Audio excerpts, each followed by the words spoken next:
Except Eve, that was created from no, don't the let's man's go rib. into don't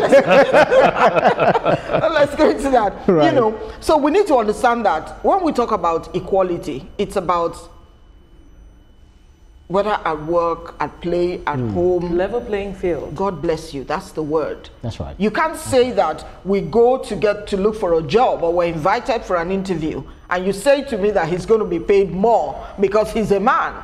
You don't say that to me. And that's why I say to young ladies, you've got to work 10 times hard and better so that you can be better than any man that they bring, you know, to you. People say it is harsh for me to say that, but I say no. When you're training yourself, you need to train yourself to get to that stage where you say, look, I am as good as anybody can think of, and you can never overlook me. So when we talk about equality, that's what we're talking about. Not to say I'm coming to take over Etomaidu's responsibility as a biological male. It is not possible. But we also need to understand that this issue of gender roles, we need to do something about it. Something like that. You can't say you have girl children, you have male children. Okay, girls, you have to go and stay with your mom in the kitchen. That's where you're supposed to be. Guy, go and play with your dad or go out, come back when food is ready. No. Everyone should be able to do whatever it is that's in the house. Contribute and get to do it so that kids don't begin to feel,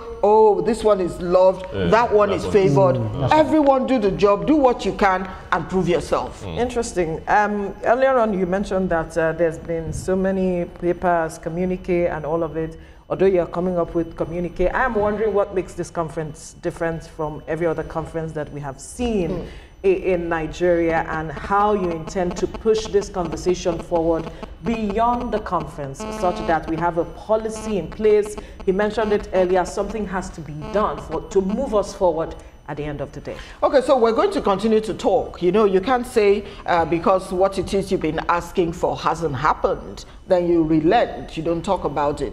We'll continue to talk. After all, they had conversations around some of these issues in 1995. It's 30 years on.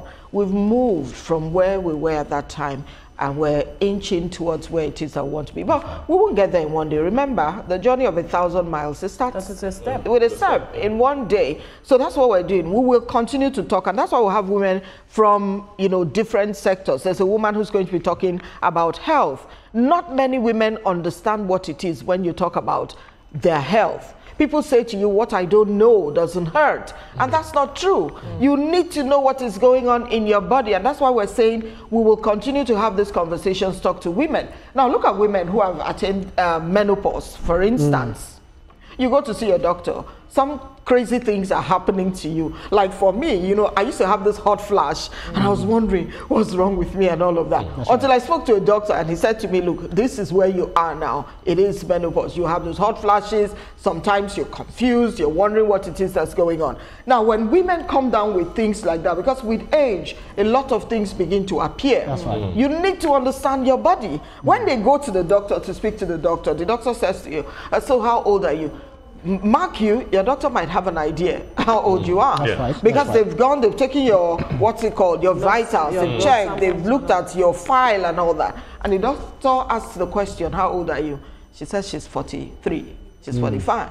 Why are you telling lies? So women need to understand that whether you like it or not, aging is something that will happen.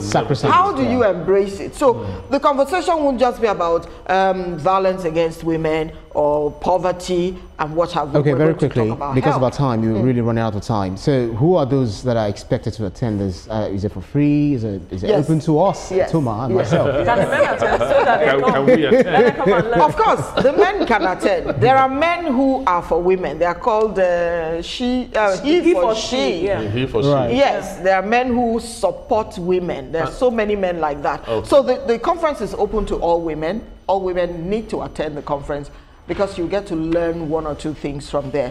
The men can also attend, come, so that you can get to understand why your wife acts the way she does. Different from what Lahai talks about in his own book. Exactly. Why she acts the way she does. Then it's a free event, but registration is compulsory, but it's free. And you also come there, you get to network, you get to meet people who can get to mentor you in the course of your job. Not many of us understand that we need mentors at every stage in time of our lives. I have a mentor. I'm 52. I still have people who mentor me. Absolutely. You know, no matter the heights that I've attained in broadcasting, there must be someone who talks to you behind to say, do it like this. I have one as well. Yes. So I'm accountable. Anyway, but this is where we have to wrap up the conversation. Ife Onyegbule, convener, Woman of Substance International. Thank you so much for your time, for bringing the color to this set this morning. Thank you. You feel proud? Of course. Of course. My pleasure. My pleasure. Thanks for having me.